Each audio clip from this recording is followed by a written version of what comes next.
Hey, what's up? Welcome to Malaysia. I'm not staying here, I'm about to leave the country. I've never done one of these videos before, but I thought it might be interesting for you to see my flight experience and kind of start reviewing some airlines that I take, seeing as I fly quite often. This is actually my 15th flight this year so far, and I've taken a lot of different airlines before, including AirAsia, but this time I wanted to show what AirAsia is like. For those of you who don't know, it's a low-cost airline here in Southeast Asia. I really like AirAsia, and I want to show you why in this video. And as you've seen by the title of this video, you know that I'm flying to Manila, the Philippines, a country I've never been to before, which I'm super excited for. I'm going to be traveling around for 1 month. So if any of you are from the Philippines and you're already subscribed to my channel, maybe you can let me know down below in the comments which places you'd like me to visit. This video is going to be a pretty chill one, to be honest, and I'm going to be really relaxed with vlogging and not take it too seriously. So yeah, I'm now in KLIA 2, which is the main hub of AirAsia.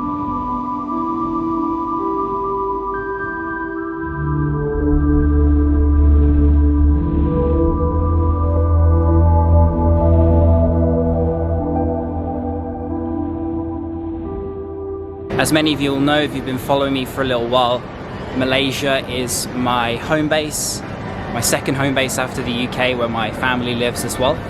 And I often fly AirAsia or fairly cheap or good deals from KL to places in Asia, which I've covered. Depending on which gate you're flying out from can really affect your experience. For example, I'm now in Q, the Q section, and gates Q1 to Q21 are in here, and there is a huge food court, lots of space, loads of places to relax, like down here for example.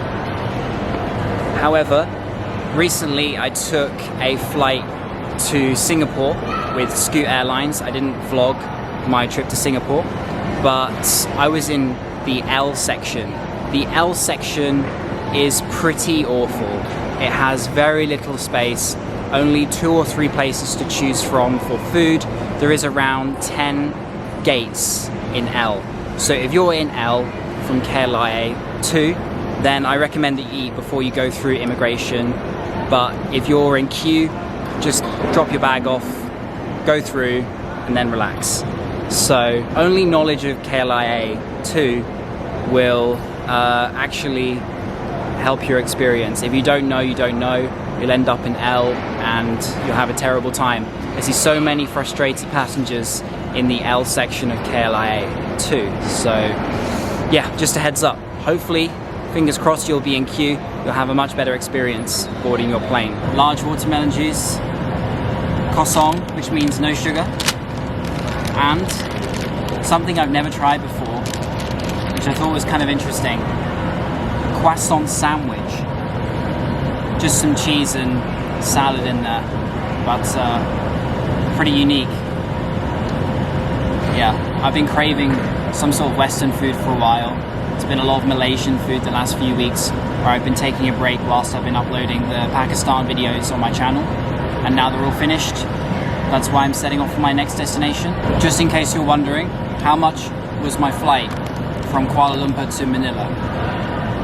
Originally, the flight cost just beneath £80, around 78 or 79. And then, if you want to have checked baggage, you need to pay an extra fee. And AirAsia have a special package, a basic package, where for £15 more you get to select your seat, you get a meal, and you get 20 kg of checked baggage, which I need for my bag.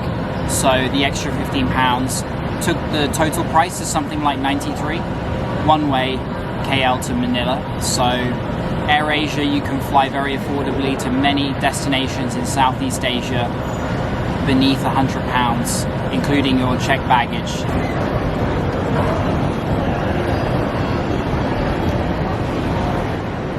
I'm really impressed by this section of KLIA 2, considering the bad experiences I've had in their L section.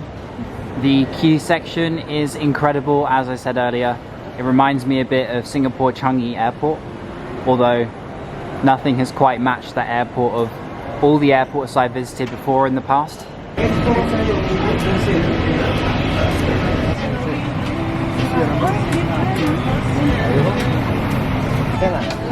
As you can see, pretty nice looking. Leather seats. 22A.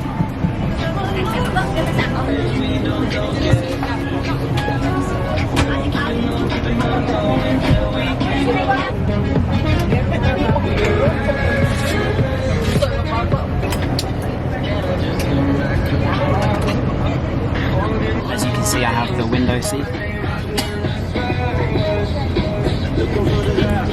View of KLIA 2 outside. As you can see, leather seats. For a budget airline, it is pretty comfortable. AirAsia may be the most comfortable budget airline I've ever flown with, which is kind of why I wanted to show it in this video today. There was another guy sitting next to me here, but they said there's so many free seats, you can move to a different part of the plane and have more legroom, more space, which is good. So I managed to put my bag underneath the middle seat next to me, which gives myself some legroom. The guy 2 seats away from me has also moved to another seat, so actually I have the whole area to myself. Just doing the safety briefing now. Your life vest is under your seat. To use it, slip it over your head like this. Clip on the waistband.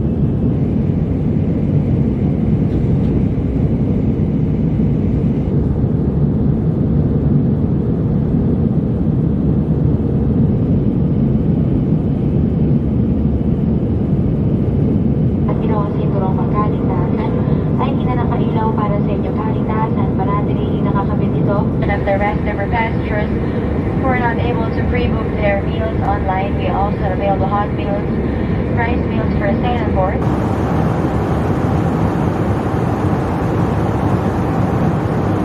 Now in the air at cruising altitude, I'm at the back of the plane about to use the toilet.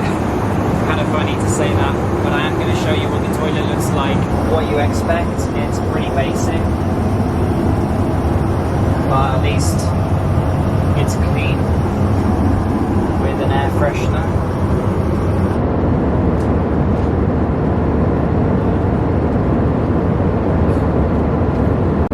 Black pepper fried rice and some AirAsia water.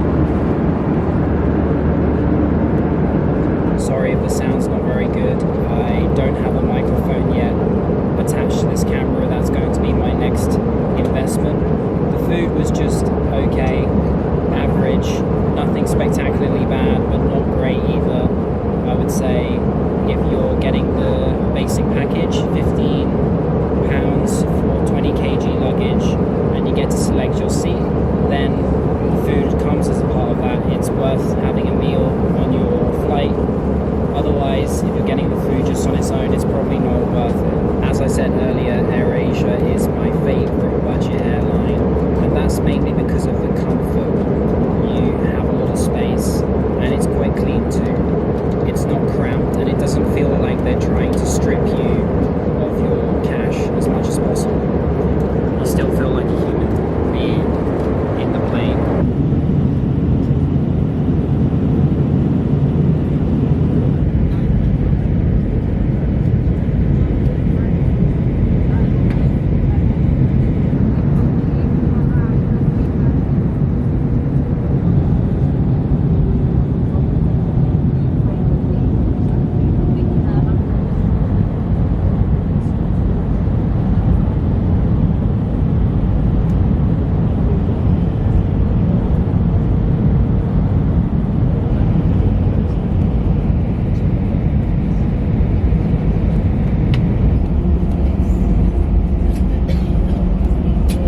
Ladies and gentlemen, we have landed at Ninoy Aquino International Airport. Welcome to Manila. So just landed in Manila. The landing was pretty shaky actually. I couldn't quite film it because I wasn't able to keep my camera steady. The plane tilted quite dramatically a few times. Maybe the roughest landing I've ever had. It was quite cloudy outside. I'm not sure if that's smog or if it's just rainy. Some of the shots I got of Manila below were pretty fascinating. Very, very dense and populated, and streets look very packed. I know it's one of the most densely populated cities in the world. Overall, AirAsia is pretty easy, comfortable, and cheap and affordable. So that's why you should fly AirAsia. You will be able to access many destinations in Southeast Asia region at a great price and for relative comfort. So I'm now through. I've picked up my bag and I'm ready to take a Grab to my hotel. Grab is available here in Manila, and I think from what I've read online it's one of the easiest ways to get around and quite affordable if you're a traveler.